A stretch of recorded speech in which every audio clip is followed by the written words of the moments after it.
Anita, how's your mental health? Questionable at all times. You know this.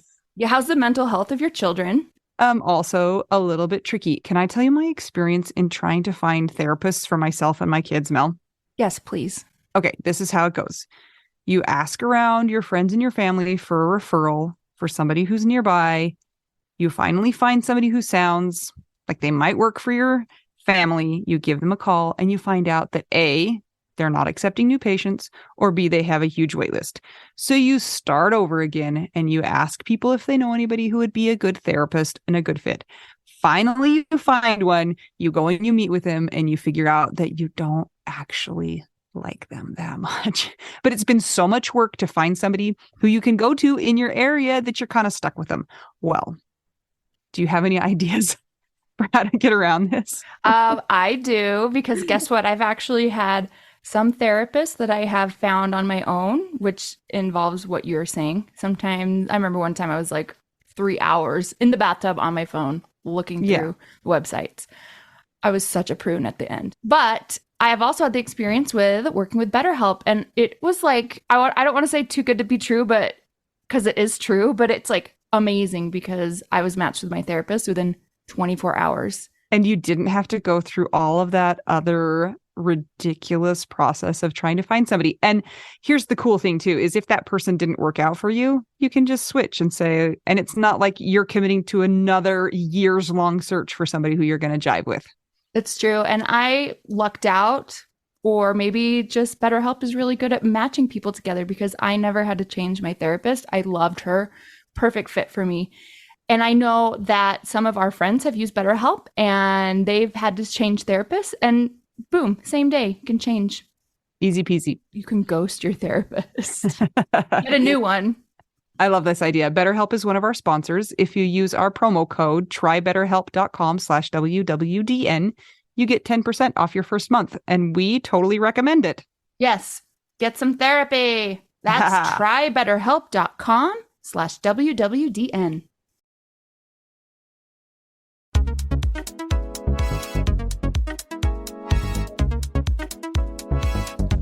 Welcome back to Widow We Do Now.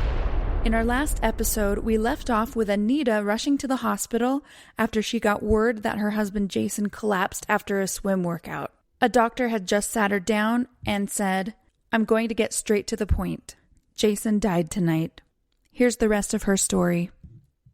And it was just like all of the everything sucked out of me, right? I'm just sitting here with my mouth open. Yeah. And man, I put my hands up to my face and I could just hear my breathing. And I wanted to take my shoes off and I wanted to run as far and as fast as I could. But I couldn't because I was in no shape for that. And I had similar thoughts to your thoughts that you expressed. Like, I was like, in the movies, this is where you fall to the floor, like screaming. But I didn't. I just sat there. And the doctor kept saying, like, he talked and he talked and he talked and he talked. And I could only like hear a third of what he said. And I remember him saying that they'd use the AED, which is the defibrillator, automatic external defibrillator, that are on the walls at grocery stores. Okay. At the airport. And the airport and everywhere. Did you know, this is random and not pertinent. Yeah, but that's sort perfect. of. In the Nashville airport, they have the defibrillators named after country stars? Yes. So you were revived. Yes. By Restless Heart's defibrillator. What? That's so weird. What's the name of the country star that's like Marlon Wayans? No, that's a Waylon Jennings. You were resuscitated by Waylon Jennings. Yes. Hooray.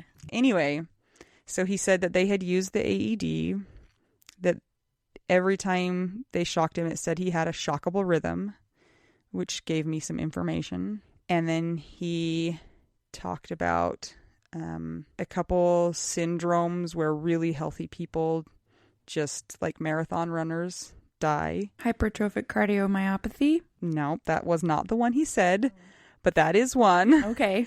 He talked about Wolff-Parkinson-White syndrome, which That was... sounds amazing. I know, Wolf. Wolf? But that was... Yeah. Yeah. And actually, I didn't remember that till right now. I had forgotten he said that. And that was pretty much all he said. And then he left. And I hated him. I hate him still. He had a stupid earring. The doctor. Yeah. Do you hate him because he just was so blunt and so cold? I don't think about it would have mattered. I would have hated him no matter what. So it didn't matter who it was. No. It just was the I person. did think he was rather blunt, but I don't know what would have been a better way either. Right? So... I'm in shock right now for you. Even actually, while he was talking, my mom knocked on the door. And so they opened the door and I said, "Mom, Jason died." And I can remember the sound she made. And Jason's dad was right behind my mom and dad. And so they came in and we cried and hugged. And then the doctor slipped out while that was happening because I don't think he had anything else to say. So then they were like, "You can go back and see him." And I went back into the room and he looked horrible and I hated it. And then I felt guilty that I hated it because again, in the movies, you're supposed to be like, "I don't want to leave you," but I didn't want to be there. It was terrible.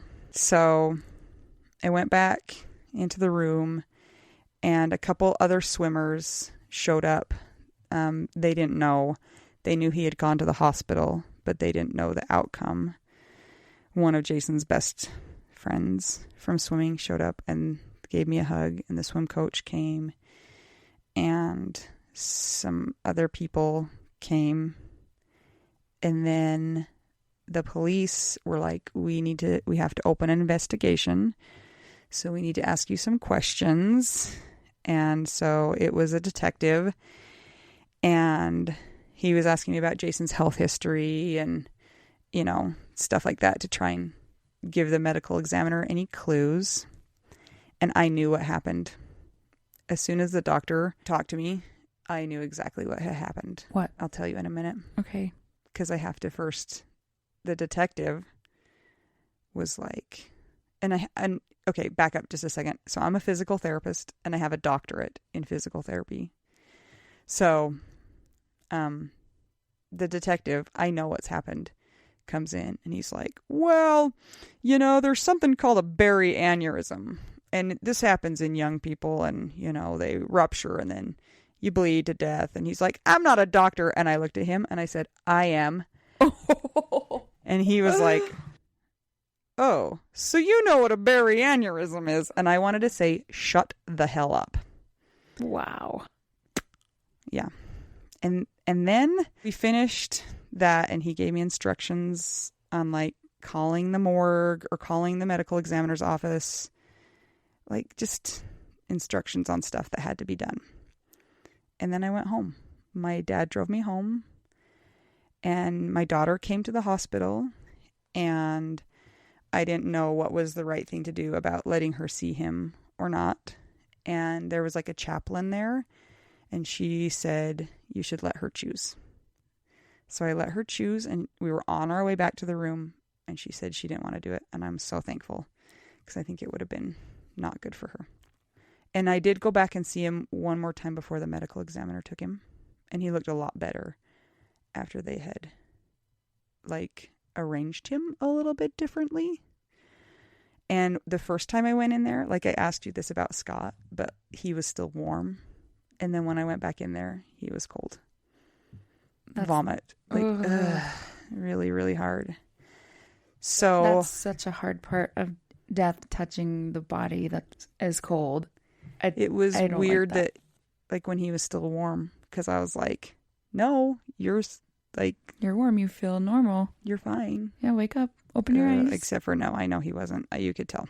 I couldn't even hardly touch Scott's skin. I didn't want to either. Even I weird. put his ring back on his finger, but tried to not touch his skin. Yeah, because it's weird. such a hollow, cold feeling. Yeah, that it's a little too hard. So came home, and here's kind of a funny thing that happened. my mom started alerting people. And of course, she's in shock too. But she texts people, Jason died. This is not a joke. Right? And I called my sister from Idaho and I was like, I need you to come. So she and her husband got in the car and drove down. It was like 11:30 by this point at night. Came home. My neighbors were watching my kids by this point, or just staying with them because Jason's sisters had come to the hospital. We had like 20 people there in the end. It was probably a little bit crazy. But that night, I didn't sleep even. I just laid on the floor and shook. And I kept saying, I'm 38 years old. I'm 38 years old. I'm 38. And the other thing I kept saying was, how am I going to tell my kids? What am I going to tell my kids? How am I going to tell my kids? So, the other funny thing, I'm not a super serious person. Did you figure that out yet? Oh, really? Yeah. Oh. So I started saying, because all these people were at my house, I was like, you're gonna laugh at this. I was like, don't use me shampoo because I'm a poor young widow. Oh my God. I'm going to have to wash me hair with soap. So did they react like, yeah, we all just laughed. You? No. Okay, good. They laughed and they thought it was pretty funny. So that's still a joke. Like sometimes I'll pull that out and I'll be like, I'm a poor young widow. I wash me hair with soap. Don't use me shampoo. Oh my gosh. There's something that's so delirious about that first part. It's not it was real. crazy. It's real, but it doesn't feel real, but it sort of does. It's confusing, right? I don't even know. It was just shock. And my one sister was like, does it feel real? And I was like, I know it's real. But it still is like a weird feeling too, where it doesn't feel real, even though your brain knows it's real. Mm-hmm. Does that make sense? Mm-hmm. Yeah, of course it makes sense. So then in the morning, my 3 boys woke up and walked out into the living room, and there was like 20 people in the living room. So, and I was like, I have never done anything so hard in my entire life. I took them back into one of their bedrooms and I sat them down. And I said, something really sad happened last night. Dad went swimming. Something went wrong and his body died. And he's not coming back home. How did they react? There was various levels of understanding, right? Like the 2-year-old was like, what the heck is going on? My 5-year-old was like, okay, that's fine. Let's just get him resurrected. Like he still will say that sometimes. And my 8-year-old kind of understood. Right? Mm-hmm.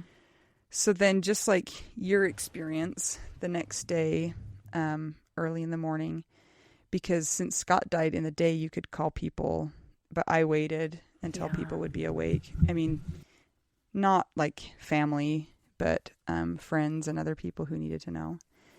So in the early morning, I called all of our good friends, well, most of our good friends. I know I forgot people because, how do you keep it straight? I will always remember the reaction of each of those friends. It was weird. And I wanted to talk to them, right? I didn't want somebody else to tell them. So talk to all of them. And then in the morning, it was like the floodgates opened and people just started showing up.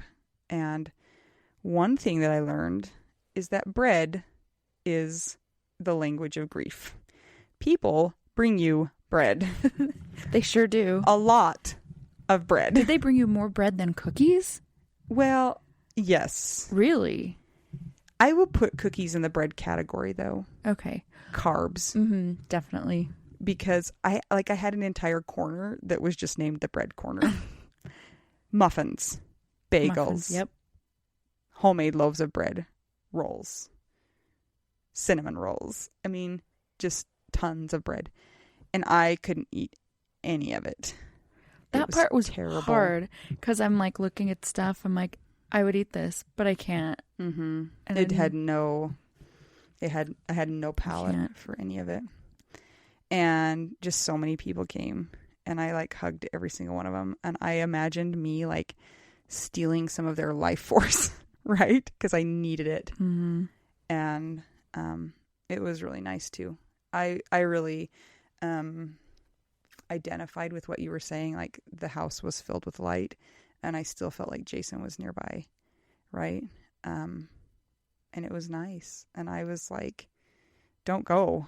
So I knew what had happened because for the last couple months, there had been a few times where Jason had either told me or texted me and said, I got really dizzy when I started swimming or biking, right? And we had kind of blown it off, which is really hard now for me. Like it's something that I'm working through as not something serious. Like I was like, you just need to warm up better. You're getting old. Because he was fine if he did like a slow warm up, but if he got right into it, he'd get dizzy. And as soon as the ER doctor said the things that he said, like snap, I knew exactly he had been having arrhythmias. That's why he was getting dizzy. And this time it didn't convert back to a normal rhythm. And I like knew that right away. Boom. But then they did an autopsy, and it took 4 months to get the results. And when I got the results, then I knew why he was having arrhythmias. And it's because he had a heart defect called a bicuspid aortic valve. And that means that that valve was malformed. And it's the valve where the blood leaves the heart and enters the aorta. And it undergoes a tremendous amount of pressure because the blood coming right out of the heart is like moving fast. And since it wasn't very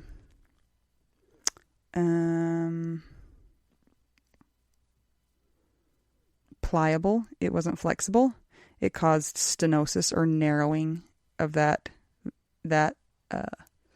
valve further. And so that meant that he was trying to pump blood through a smaller opening. And he was working his heart hard. Like 2 days before, he'd done a 10,000 yard workout, which is a lot. Wow. Like if you don't know, that doesn't sound, it's long. It's a long workout. So his heart was enlarged because it was working too hard. And an enlarged heart can cut off its own blood supply when it starts being active, and that in and of itself makes the conduction system irritable, and so it throws off arrhythmias. Was that understandable? That was medium. Yeah, pretty much. Okay. Since I'm a medical professional, like I get it, right? I mean, you used big words like stenosis. Yeah, did I say that meant narrowing? You did. Okay, good. I was trying to like talk to us peasants. Yes. You little people. And so it was kind of an explanation, but it sucked because had I said to him, you need to go to the doctor when he talked to me about those issues, they would have found that problem really easily. Man. But it's okay. And don't try and talk me out of it because I'm working through it and it's fine. Yeah. Everyone on Facebook can. I know. And everybody does. They're just, and it's okay. They can, but yeah, don't. It just is. It just is. Yeah. It is what it is. So after those first couple days, I had to plan a funeral and go pick out a casket. Mel's going to fall asleep.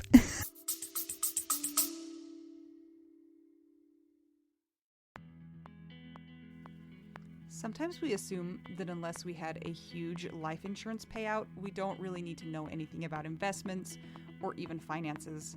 But guess what? A little knowledge of finances is critical for all of us. Maybe your partner was in charge of that stuff, and now you find yourself making all the decisions. Maybe you're mad about that. Maybe I am. Nicole from the He's Gone But the Money's Not podcast is here to help. She tackles financial literacy by telling the stories of women and widows and finance experts and shares the lessons they've learned as certified financial planners. Whether you know a lot and feel confident in your financial decisions or feel unsure about all of that stuff, there is more to learn. Listen and subscribe to the He's Gone, But the Money's Not podcast on all podcast platforms. This ad was paid for by Rockhouse Financial, an SEC registered investment advisor.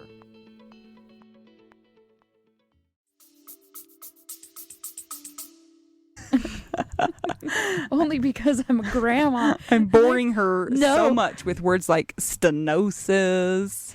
Had to go buy cemetery plots. No, wait.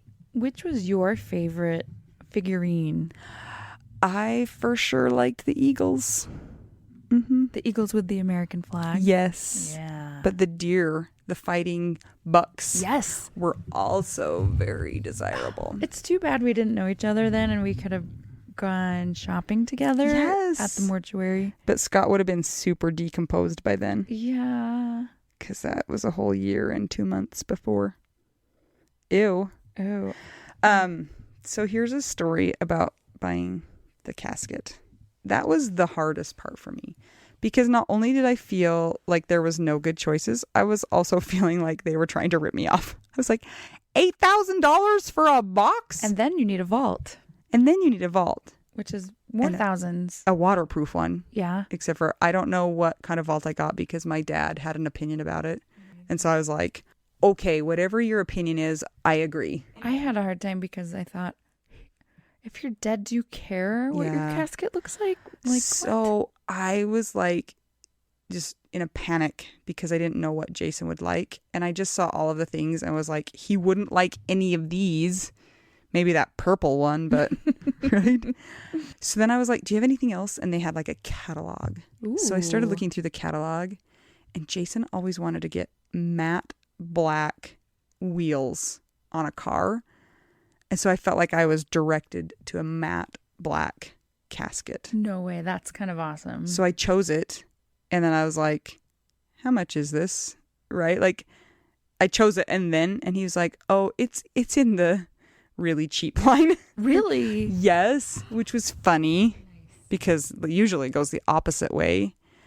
But then after like I left, I started to panic because I was like, I don't want it to look like it came from like Harbor Freight, like so crappy that it doesn't look nice at all. Classy. Yeah, you want it to look like nice, but I don't need it to be the like fanciest one. Anyway, my little brother went up there for some reason, and I was like, Brent, I think I chose wrong. Like, I'm really worried about it. And so he was up there, and I was like, Brent, I think I made the wrong decision. I'm so worried about the casket.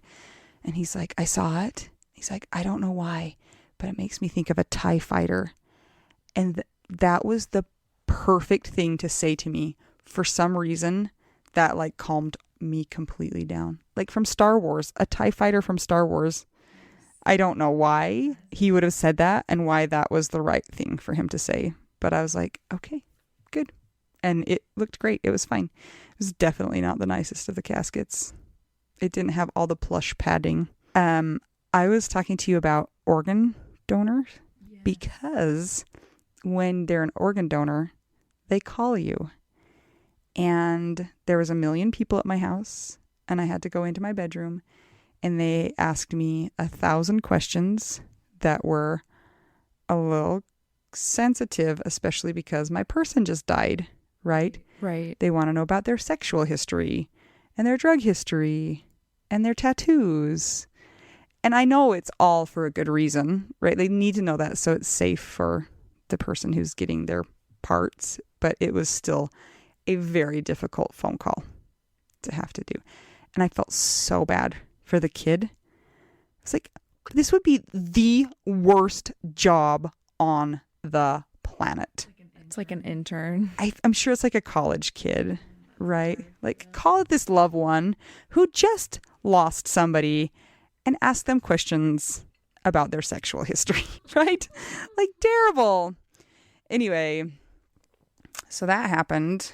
And then we had the funeral, and the funeral was amazing. It came together why. so wonderfully. Did you plan all of it? Yeah, pretty much. Yeah.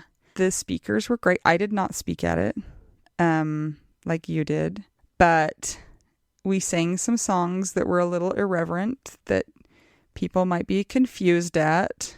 My little sister played an organ mashup that had amazing songs in it, such as The Final Countdown, Bon Jovi's Living on a Prayer, Cher's If You Could Turn Back Time.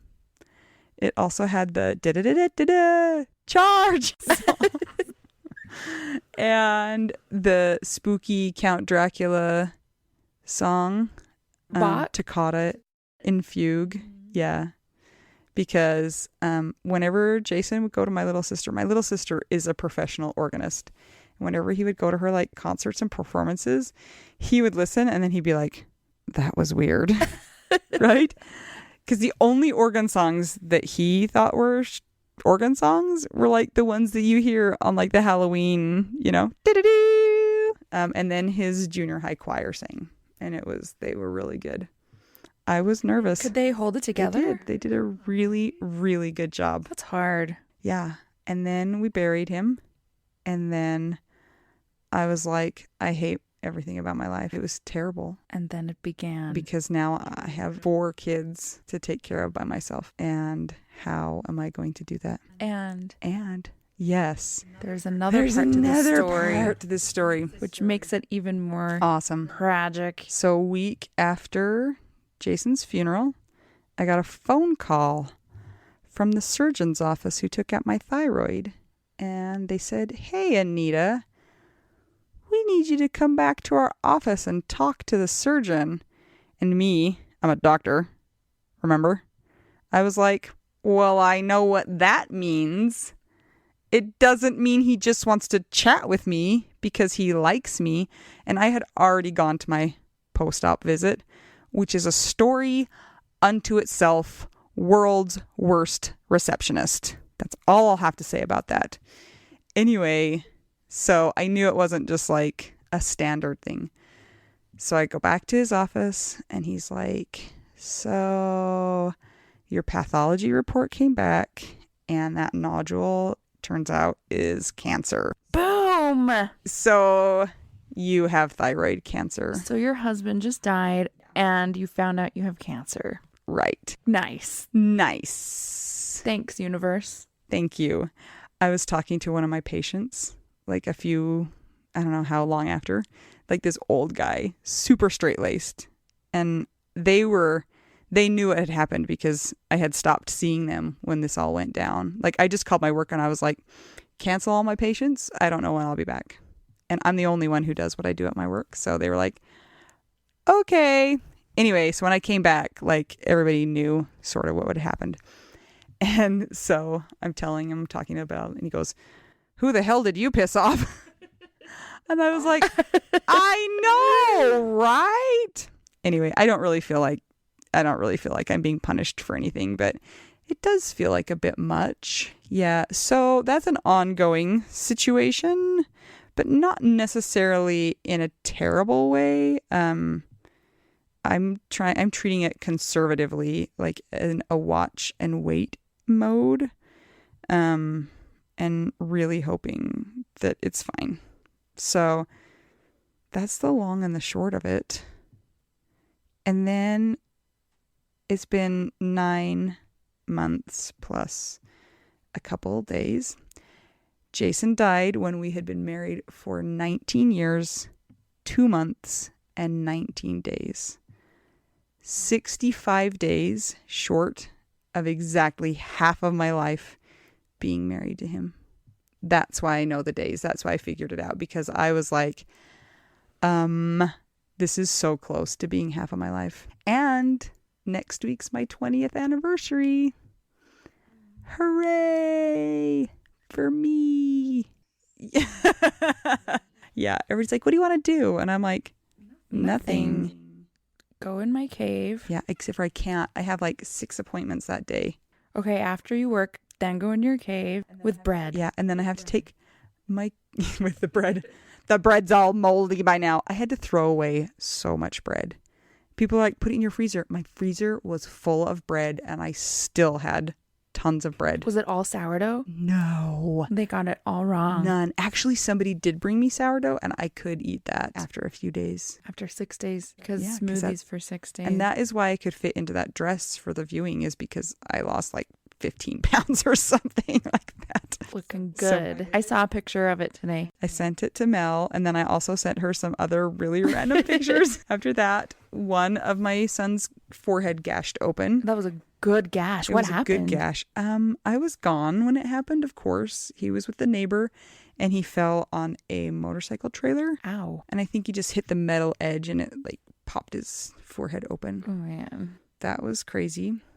And then also a picture of my 2-year-old standing inside the toilet. My 98-year-old grandma wearing Luna Lovegood's glasses. I don't know what they're called. Do you know? She looked great. I don't know what they're called either. Yeah, there's no way to describe that. Those are good pictures. I have something interesting about numbers, like you just referred to. We were at the mortuary waiting to go see Scott's body for the first time. And I saw the paperwork for whatever, and it had his death date on there, 11/6. Yeah. And because I saw it upside down, it was 9/11, which is Scott's birthday. So his birthday was 9/11. His death day was 11/6. That is crazy. Right?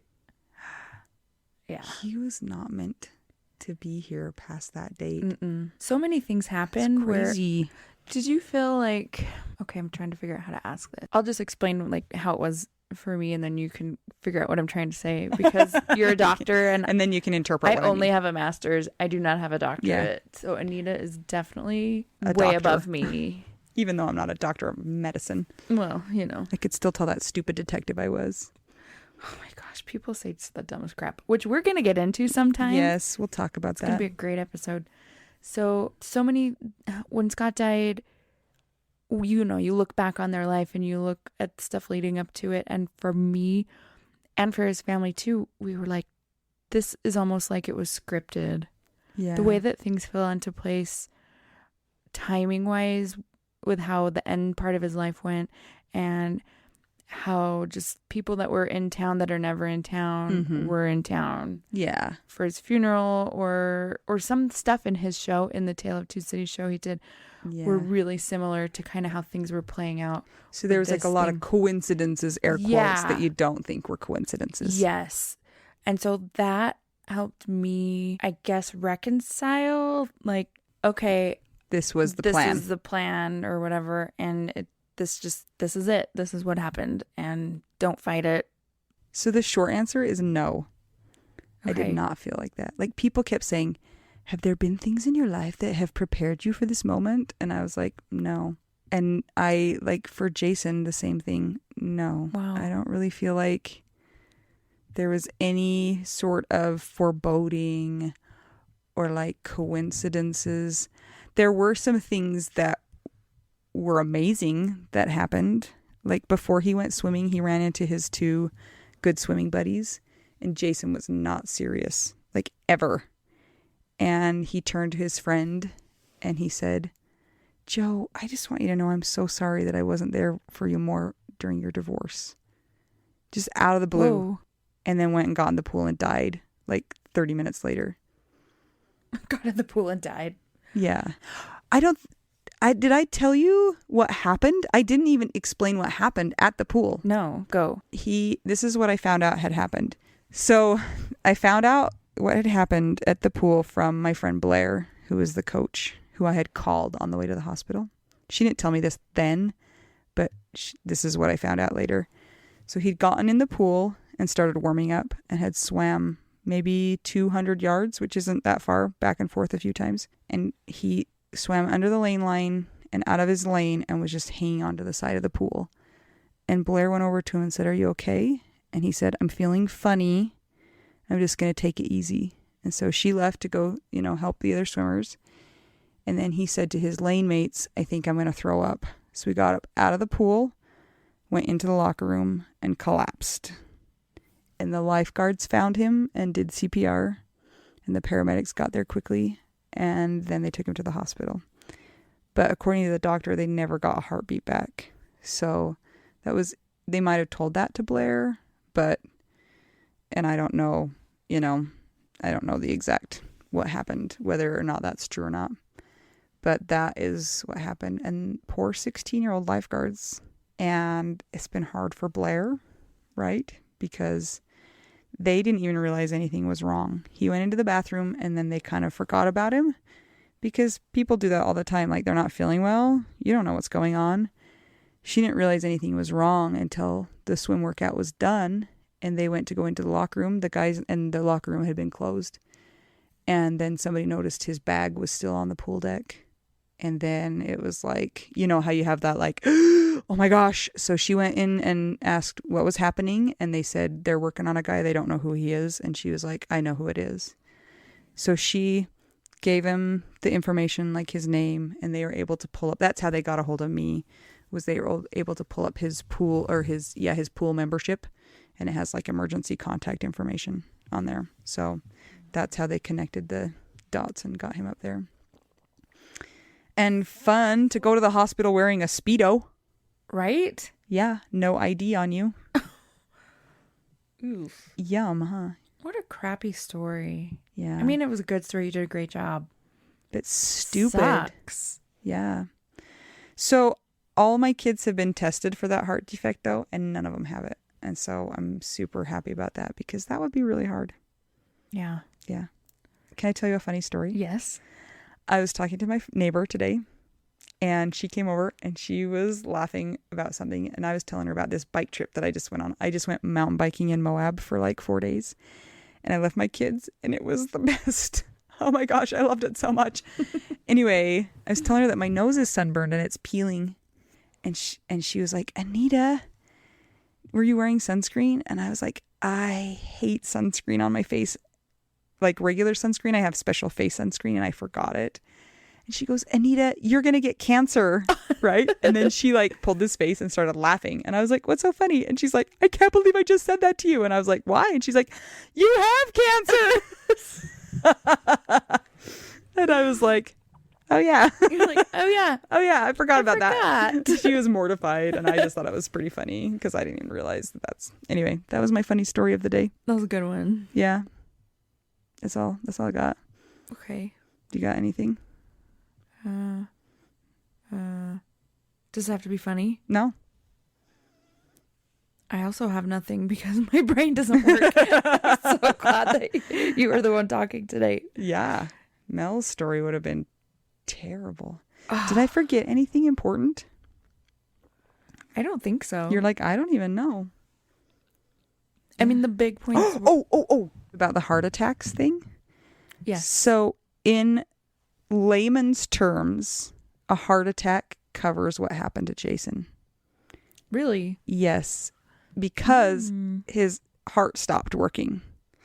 But to me, it bugs the crap out of me that people say he died of a heart attack. That bothers me, and I'm not even a doctor. Because a heart attack, people think of as like you being sedentary and overweight, and that was like the exact opposite, right? He wore his heart out because he had a heart defect, and he was working it so hard. So the correct term for what he died of, or what I say, is sudden cardiac death, right? And a fatal heart arrhythmia. So that's better. It is, but it still is under the umbrella of heart attack, right?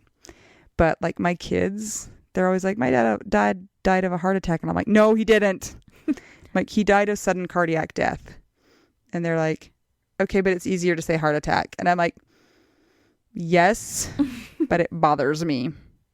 So, and I think a lot of young people, when they have a heart attack, it's actually sudden cardiac death. So anyways. Or hypertrophic cardiomyopathy. Yes. Do you know somebody who's had that? My dad has it. All his siblings have it. And really? He's gotten tested for it. And I guess there's a special clinic just for it in Murray. Oh. Did you know that? No, didn't know I got that. tested for it.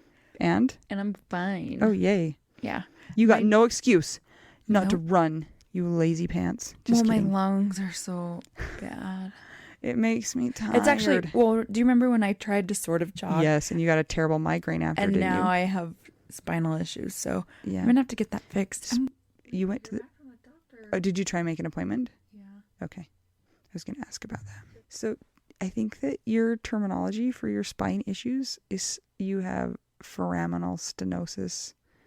Narrowing of the foraminals? Or even spinal stenosis. What is that? It means that it's narrowed around the nerve root. And that's what's causing you pain because it's squishing your nerve root. Yeah, and it can get fixed though, right? Maybe with an injection, right? Because if you can decrease the inflammation, then the nerve won't be swollen and getting squished. Because I'm not actually a doctor. I just play one on this podcast. Yes. And in the emergency room with a detective. I love emergency room stories, except I don't love Jason's story. It was crazy. Oh my gosh. So there's something else that I wanted to tell you or bring up to you. And that is that at the beginning, I mentioned that I had just gotten back from swimming. And if you remember, Jason died at that pool. And I still go swimming there. I went back maybe a month after he died, maybe a month and a half. I had some friends meet me there the first time I went. And I just had to keep thinking, it's just a building. This is just a building. Because it was not the pool that killed him. It was Jason's heart. Thanks for joining us while we try to figure out what do we do now? Ow, ow, ow. Hey, what do you think about my theme song? Your theme song's rocking. Thank you.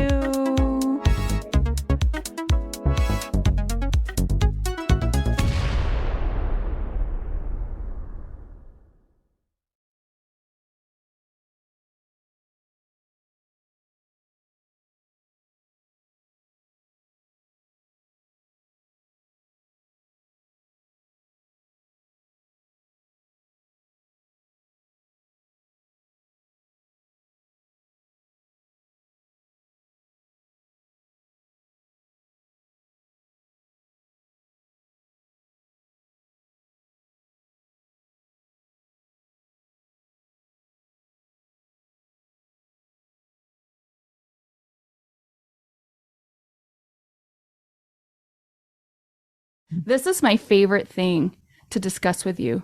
Tell me, what is it? One of my favorite things. I do enjoy tacos and cheese and dogs. This is about how you cannot pay hundreds and hundreds of dollars for a phone plan, especially when you're a widow, your person is dead, you might have kids, you might need another option, and you just want your phone to work, you want unlimited texting and service, and you want it to be like $25 a month.